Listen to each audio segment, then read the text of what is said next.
You ask Tiger to solve. This deals with linear equations with one unknown. The final result is x equals 4. Let's solve it step by step. Group all constants on the right side of the equation. Add 13 to both sides.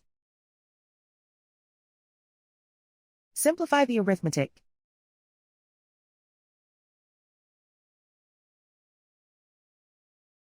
Isolate the x.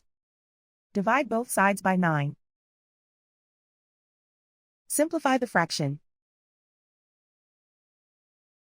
Find the greatest common factor of the numerator and denominator. Factor out and cancel the greatest common factor. And so the final result is x equals 4.